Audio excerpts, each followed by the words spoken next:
progressive ideas are popular ideas, even if there are a lot of people on this stage who don't want to say so. It adds up to 4 more years of Donald Trump, Kevin McCarthy as Speaker of the House, and the inability to get the Senate into Democratic hands. The time has come for us to stop acting like the presidency is the only office that matters. Not only is this a way to get Donald Trump reelected, we got a House to worry about.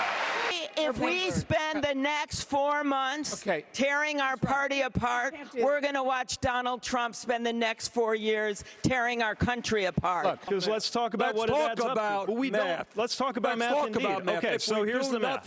No, here's the math. Excuse me, can I respond to the doing nothing is what will happen. Senator Sanders, you're allowed a quick response, and we would like to allow the other candidate. Moderator, Senator guys. Sanders? Can anybody in this room imagine moderate Republicans going over and voting for him? And you have to do that or you can't win. Imagine spending the better part of 2020 with Bernie Sanders versus Donald Trump.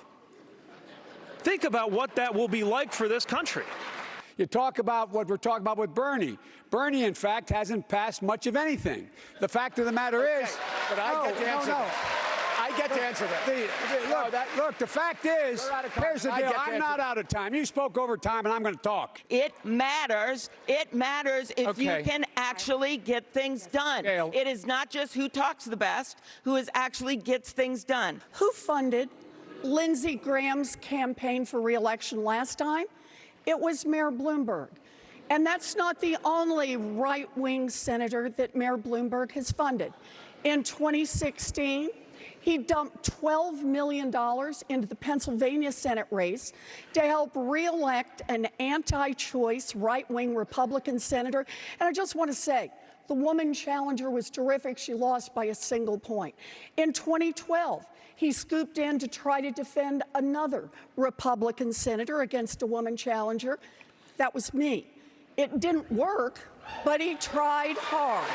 I think that Donald Trump thinks it would be better if he's president. I do not think so. Vladimir Putin thinks that Donald Trump should be president of the United States, and that's why Russia is helping you get elected so you'll lose to him. And let me tell Mr. Putin, who interfered in the 2016 election, try to bring Americans against Americans. Hey, Mr. Putin, if I'm president of the United States, trust me, you're not going to interfere in any more American elections. My entire career has been wrapped up in dealing with civil rights and civil liberties. I don't expect anything. I plan to earn the vote. I'm here to ask. I'm here to earn it. I know that if I were black, my success would have been a lot harder to achieve. And I know a lot of black people that if they were white, it would have been a lot easier for them.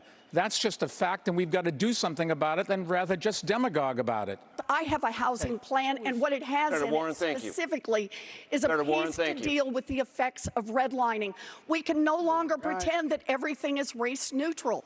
We have got to address race consciously what's happening in this country. See, all of these things are connected. Housing, wages, the ability to get anything meaningful done on criminal justice reform. All of these things are going to be harder to deal with as long as black voices are systematically excluded.